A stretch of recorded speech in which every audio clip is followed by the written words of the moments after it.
जय संविधान, जय भीम, महात्मा गांधी की जय, गोडसे मुर्दाबाद। देखिए, दिल्ली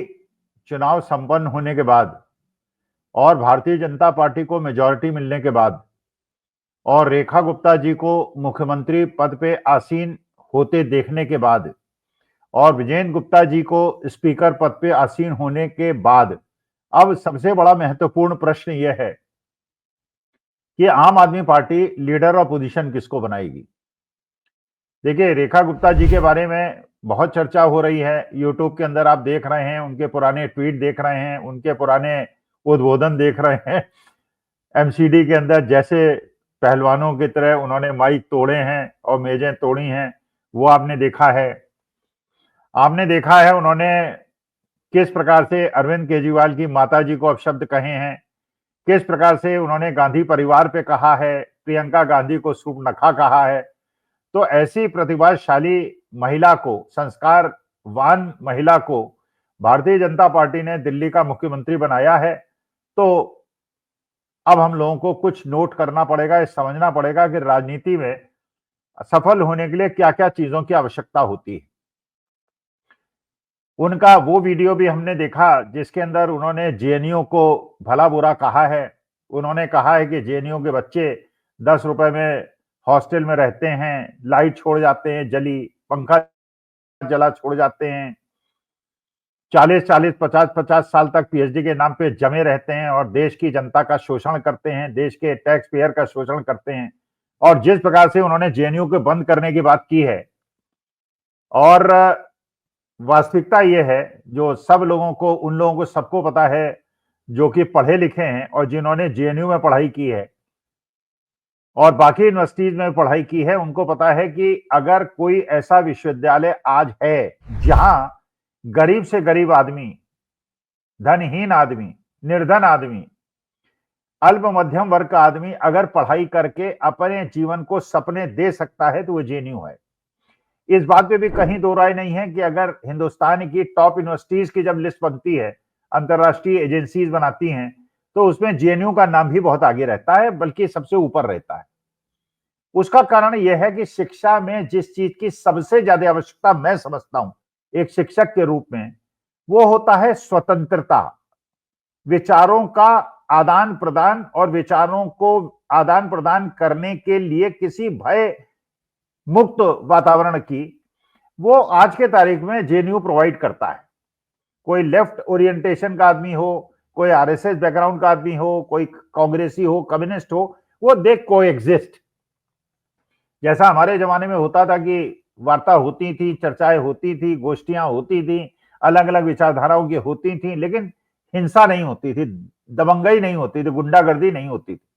जो अब रिसेंट पास्ट में 10 साल से वो चीज खत्म हो गई है। अब तो यह है कि आइडियोलॉजी कम हो गई है और गुंडागर्दी ज्यादा हो गई है। दूसरे की भावना को दबाना, दूसरे को डराना, दूसरे को दबाना और उसके बाद अपनी ऐसा एक मेजॉरिटी कॉन्शियंस बना देना जिससे कि जो लोग आपकी विचारधारा से सहमत ना हो वो डरें, बोलने के लिए डरें। अब जेएनयू इस चीज का अपवाद है। जेएनयू के अंदर हर तरह की विचारधारा पनपती है, हर तरह के डिस्कशंस होते हैं, लेकिन ये मेरे ख्याल से उन लोगों को अखरता है जो कि दबंगई पे विश्वास करते हैं, जो लोकतंत्र पे विश्वास नहीं रखते। तो जो रेखा गुप्ता जी ने कहा कि वहां पे इस प्रकार से बच्चे जो हैं जेएनयू के, जबकि उनको पता होगा, मेरे ख्याल से उनके सीनियर कोलीग्स ही हैं। हमारे देश की वित्त मंत्री, जो माननीय वित्त मंत्री हैं निर्मला सीतारमण जी, ये भी जेएनयू की पढ़ी हुई हैं। और हमारे देश के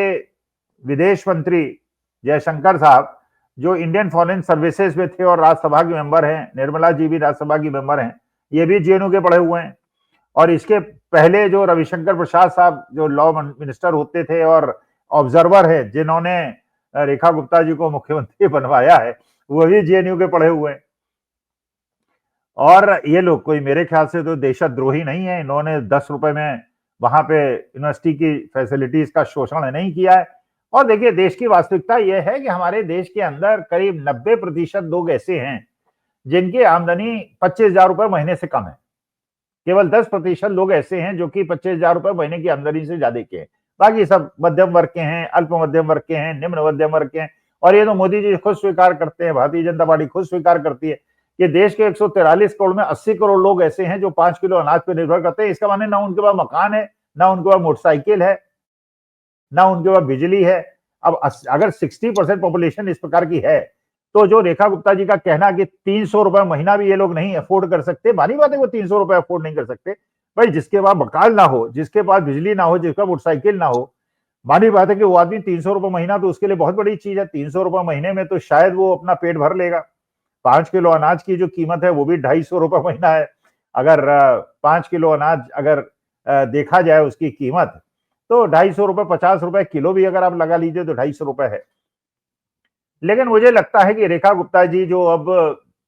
दिल्ली की मुख्यमंत्री बनी है, उनके शिमात में शायद केंद्र सरकार से कोई ऐसी बात हुई है। वो चाहती हैं कि शायद जेएनयू का कैंपस आप जानती हैं, बहुत बढ़िया कैंपस है, बिल्कुल एयरपोर्ट के पास है, बसंत कुंज के पास है, बहुत महंगी जमीन है, बहुत बड़ा क्षेत्रफल है, बहुत बड़ा एरिया है,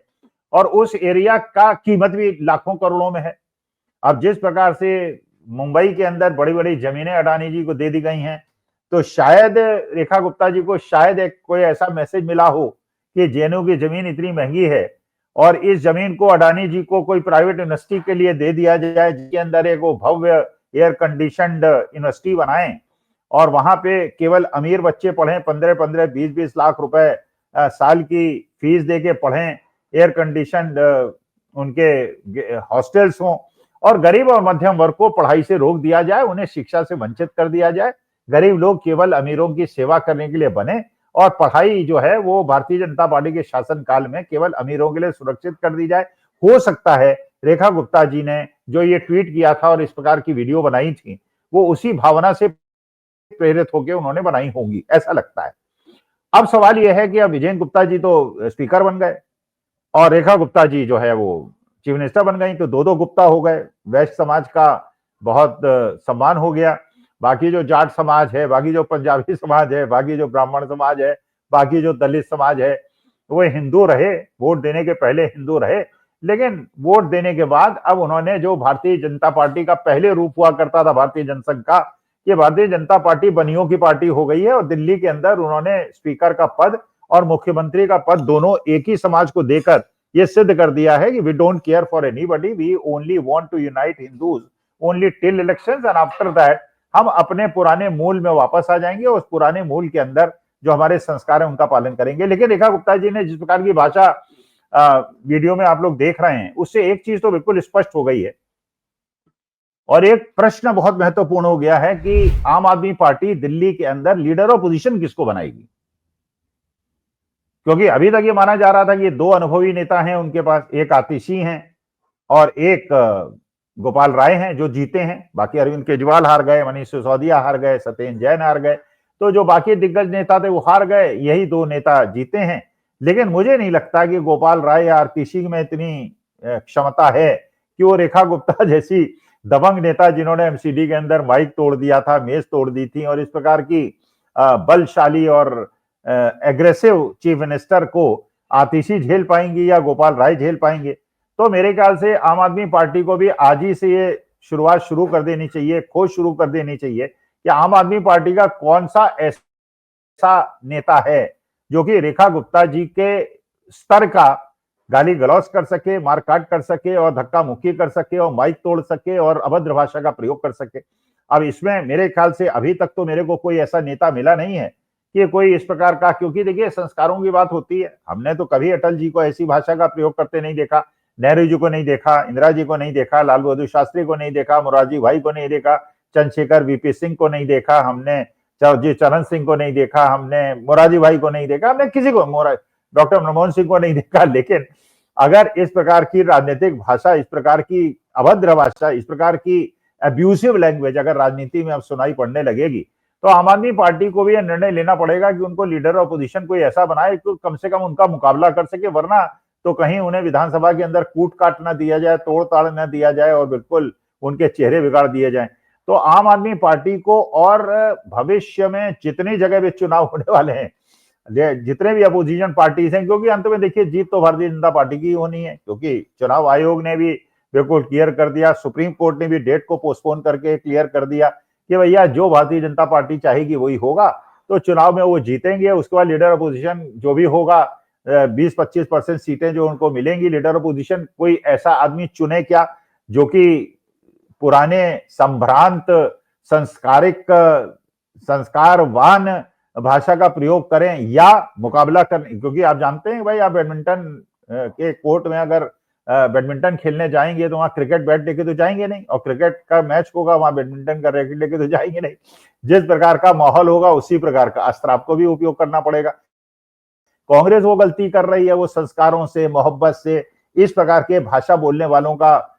मुकाबला करने की कोशिश कर रही है। अभी तक तो आम आदमी पार्टी भी वो कर रही थी, लेकिन देखते हैं लीडर अपोजिशन जब वो चुनेंगे तो लीडर अपोजिशन क्या ऐसा होगा जो रेखा गुप्ता को मुकाबला कर पाएगा, या कोई ऐसा होगा जो कि मुक्केबाजी के मैच में वहां बैडमिंटन का रैकेट लेके पहुंच जाएगा और पिट पिटा के वापस आ जाएगा। अब देखना है क्या होता है, देश की राजनीति में क्या होता है, दिल्ली की राजनीति में क्या होता है। नमस्कार, धन्यवाद और प्रणाम।